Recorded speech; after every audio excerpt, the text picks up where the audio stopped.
Hello, and welcome to the first lesson, the second lesson in Unit 4, or Chapter 4, and that is dividing polynomials.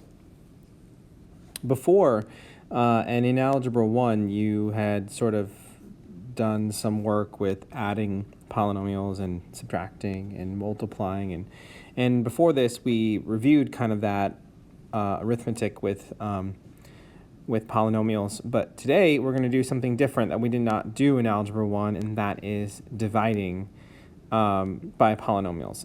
So we're going to go through, I'm just going, for the sake of time and everything, and with COVID and everything going on, we're trying to lighten the load here. Normally we would teach two types of division. We teach long division, which, if you imagine the way you did division back when you were like in grade school, that whole, it was like something like, if you did 6 divided by 12, it was like this, and then you had to figure out what went into 12 and so forth. That was similar, and we could do long division as well with polynomials, but it gets a little more complicated when dealing with polynomials. So for the sake of this year, we're going to stick with just synthetic division.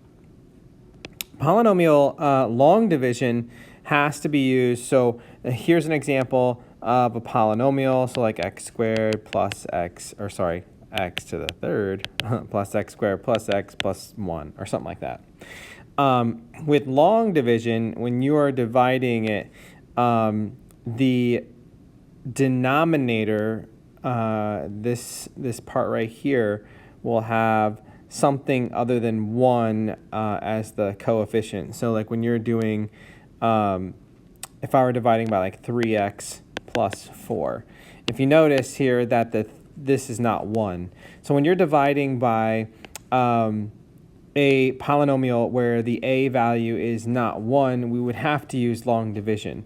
So what you're going to see, since we're only dealing with synthetic division, you will see, so let me write a similar polynomial, where when we divide it, you'll see that a is 1. And so all of the dividing that we will do is when a is 1. That's just because with everything going on this year, we're going to kind of cut out the long division part. Most of what you see and do will deal with synthetic division, so that's what we're going to do. That's the only type of division we're going to show this year, or I'm going to show this year. Some math teachers may, other Algebra 2 teachers may include long division, but we definitely for sure will not test on it. So I'm sticking with synthetic division this particular year. So division, this is something that's new. This is something that is something that you've never seen before, and so there is a learning curve here, but I promise you, after about 2 or 3 times doing it, you'll find that synthetic division is actually pretty easy. And so we're going to skip on down here. So you'll notice here, when you're dividing, notice how there is a 1. When I'm dividing, the a value here is 1. That tells me that I can use synthetic division. Whereas over here, I would have to use long division because there's actually, for a different reason, you have x squared here. But notice how my a is not 1, and I have an x squared. This is the only one where it is a single degree polynomial where a coefficient is 1. So 2 and 3 and 4 would all have to be using long division, which is actually what it says to do here. But we're going to do synthetic division for the first one because we can. This is a process, and it's a pretty easy process to remember once you get going, but this is something that at first you're going to be like, what the heck is going on here? But when you are dividing by a polynomial, so I have, this is my numerator and this is my denominator. The numerator or the denominator, whatever it is you're dividing by, you want to set this, you want to find the solution to this. So when I am dividing by x minus 3, it's like you are taking x minus 3 and setting it equal to 0. And so when you solve, you actually get x equals 3. That is going to be your solution to your denominator. When you get that solution to your denominator, that number, which over here is 3, you're going to put 3 in a corner, like so. I know, weird, okay, but that's what you do. So again, recap, your denominator, whatever it is you're dividing by, you need to find the solution to this by setting it equal to 0. Usually it's just the opposite sign, so it's an easy way to remember it since 3, so if this was -3, then I know the answer is going to be +3. But it's important to know that what you put over here is actually the solution to this. So, and you'll see why later on. Now I'm going to write the coefficients of my numerator. So I have a 1, and then I have a 6, and then I have a 12. Since all the pieces are here, I have an x squared, and I have an x, and then I have a coefficient. All the pieces are there. I write them all out. Step 2 here is going to be, I'm going to draw a line down here. Now there's a reason why I'm making a gap in here. That's because we're going to fill some numbers in here. So this is how all of them will be set up. You'll have whatever makes your denominator equal to 0. Here in this box, you'll have your numerator here with all the coefficients with a line. Every single time it'll look like this. Denominator equal to 0 number, and then your numerator coefficients. The first thing to do once you have the synthetic division set up is going to be, and I'm going to change colors here, is going to be to bring the first number down. Always, always, always, no matter what the number is, just bring it down. If it's a 2, bring it down. If it's a 7, bring it down. If it's a -3, bring it down. But in this case, it's a 1, so I'm going to bring down a 1. Then you're going to start this process of multiplying to the corner number 1 times 3 and placing it in the next row or next column. Then you will add straight down. 6 plus 3 is 9. Then you'll repeat the process. Do multiply times 9 times 3, and you're going to get 27. Again, you're going to add, which you get 39. Once you run to the end and you get to the very end, this last number is also going to go in a corner. This last number is going to represent what is called the remainder. Remember the remainder? So when you were dividing, if it didn't go to it evenly, so like for example, if I were dividing 12 divided by 10, 12 divided by 10, and when you were doing long division, 10 went into 12 one time with 2 remaining. That's what the remainder is here.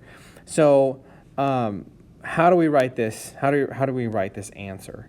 So whatever your degree starts out with, since this is an x squared, whatever your degree starts out as, the answer will always be 1 degree less. Since this is x squared, this will be x to the first. And then it will decrease in degrees as you go. So now that I'm at x, the last thing to have is a constant. So my answer will just simply be 1x, or x plus 9, and then plus the remainder, 39, over your denominator, over our denominator, or whatever it was we were dividing by, x minus 3. And that is synthetic division. I know, I told you, first couple times you're going to see this, you're going to be like, what the heck is going on? I promise you, since everything is pretty much the same every single time, you'll get used to it and it will become easier, I promise you. So let me recap. This laser tail, this is interesting. That's weird. Oh, huh. Interesting. Cool. I don't want that. So when you have it, whatever polynomial divided by another polynomial, again, the denominator, you're going to, whatever goes in this box is whatever makes this denominator equal to 0. It's the solution. So a 3 in here would make this equal to 0, so a 3 goes over here. The numerator, the coefficients of the numerator go over here. Then you just start a process, bring the first number down, multiply, and then put in the next column. Add straight down, then multiply. Put in the next column. Add straight down, and the process repeats. When you get to the end, the last number will be called the remainder. To write your answer, this x squared, because I started out as an x squared, my solution will be an x to the first. It's always 1 degree less, or just x.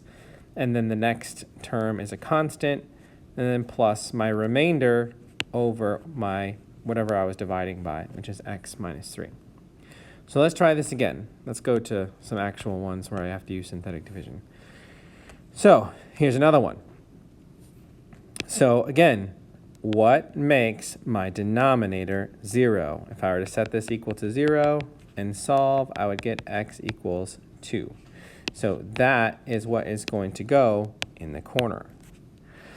Then the numerator, the coefficients, there is a 1 right there. The coefficients get written out, so a 1, a negative 10, and a 2. And then I draw a line underneath it. And it's set up. My synthetic division is now set up.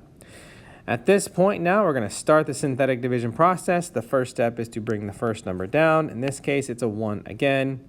We then multiply to the box number, or the corner number. 1 times 2 is 2. Negative 10 and 2, you add them. It is negative 8.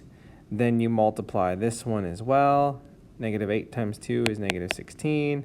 You add those. 2 and negative 16 is negative 14. That final number, again, is your remainder.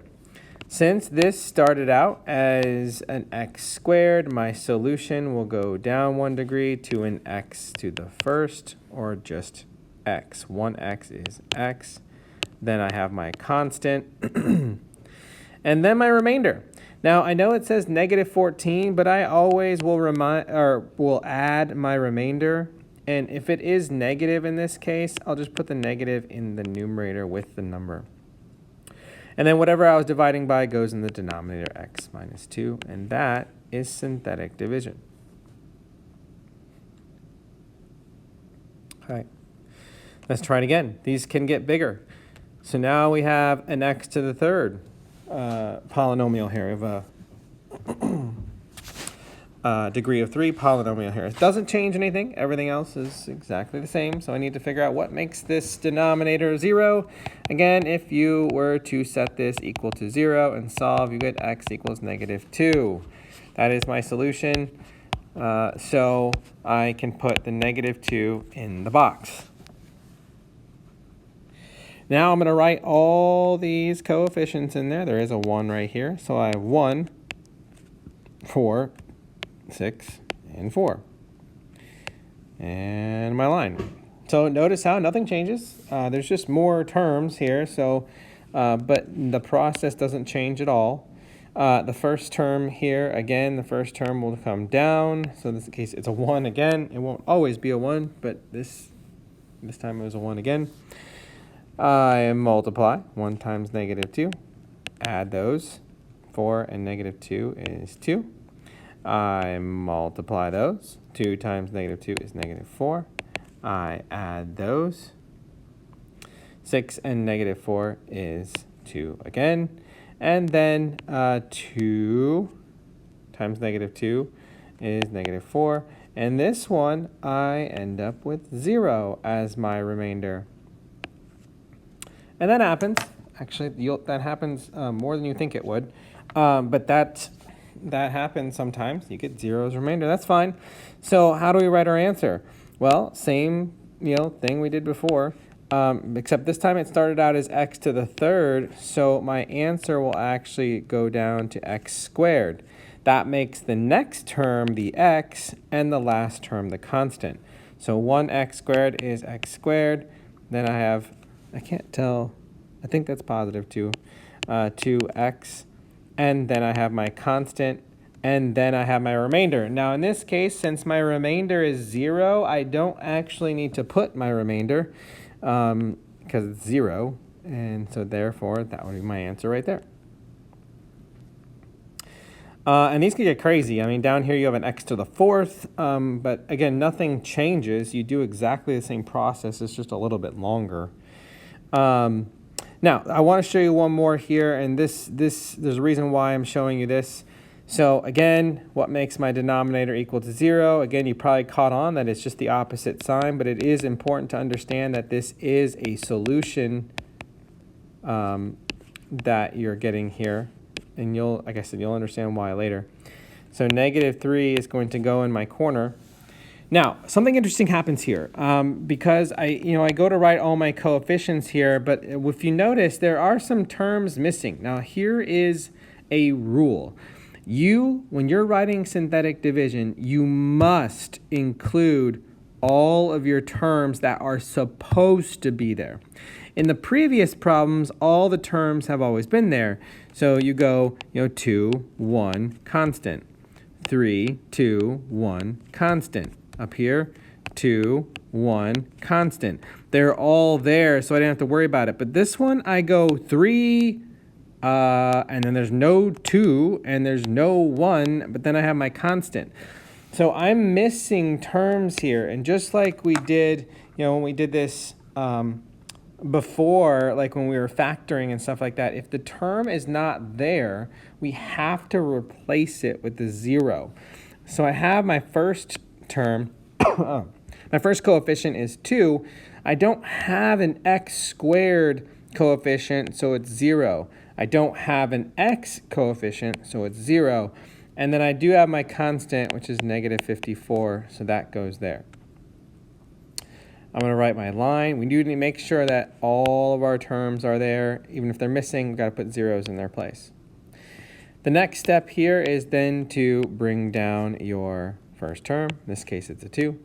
2 times negative 3 is negative 6. Add 0 plus negative 6 is negative 6. And then multiply negative 6 times negative 3 is positive 18. Add those, 0 and 18 is 18. 18 times negative 3 is negative 54.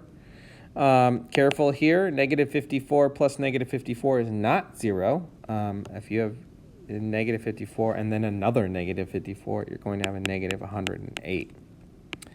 And that will serve as my remainder. Again, since this started out as an x to the third, it will go down a degree. So this will start at x squared. Then I have my x term, and then I have my constant.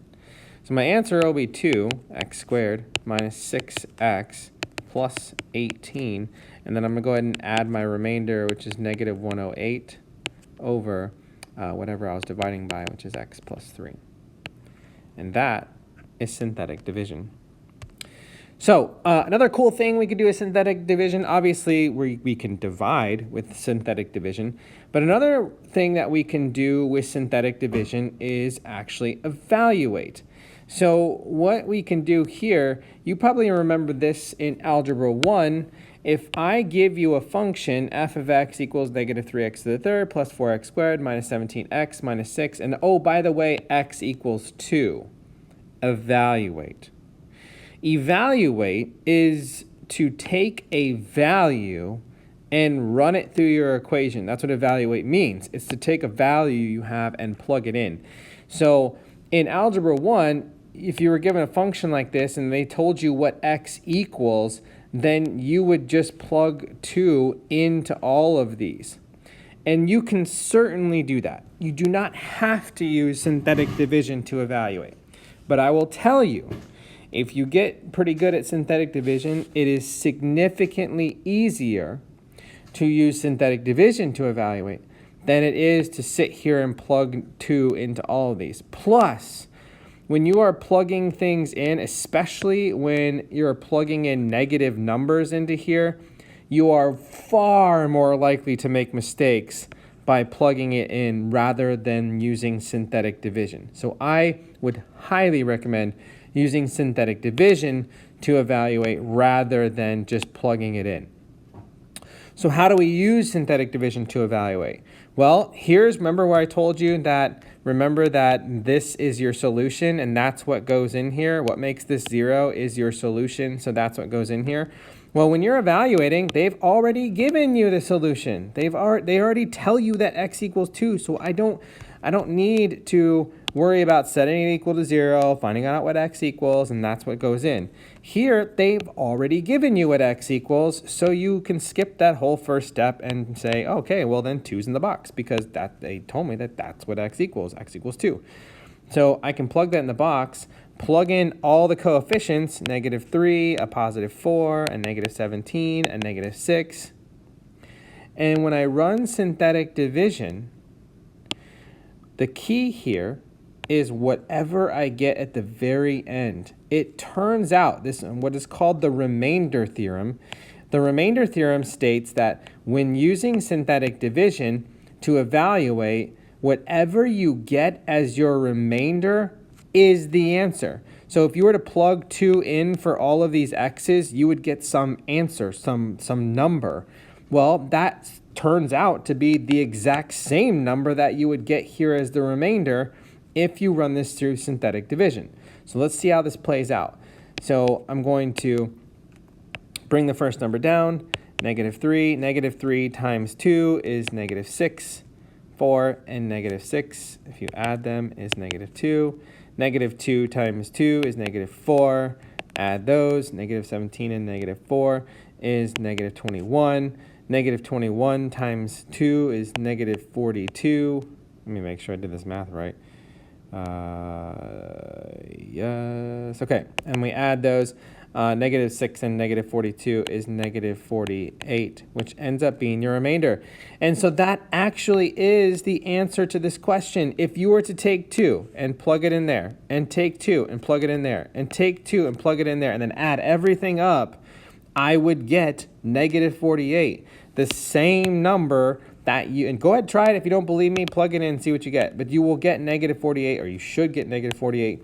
And this is the answer to the evaluation, whatever the remainder is. So when it asks you to evaluate and you use synthetic division, your answer is actually the remainder. So we could try another one more here, and then we'll be done. So again, they give me the solution, so I don't have to worry about anything. I just can put that right in the box. I can put all the terms here, my x to the third term, my x squared term or coefficient, my x coefficient, and my constant.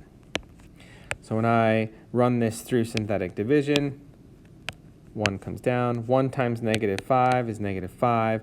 -10 and -5 is -15. -15 times -5, what is that, 75? 75 and 31. I didn't realize this was going to get into high stakes math here. That is 106. 106 times -5 is -530. So -30 and -530 is -560 as my remainder, which is just crazy there. So that's how we get that answer there. And so this would be, your answer would be -560. If you were to take -5, plug it in there, -5, plug it in there, -5, plug it in there, actually you wouldn't plug it into that last one. And add all those up, you would get -560, which just happens to also be your remainder. And that's the remainder theorem. You can use synthetic division to evaluate as well. And that is all I have. Hope that helps, and I'll see you in class.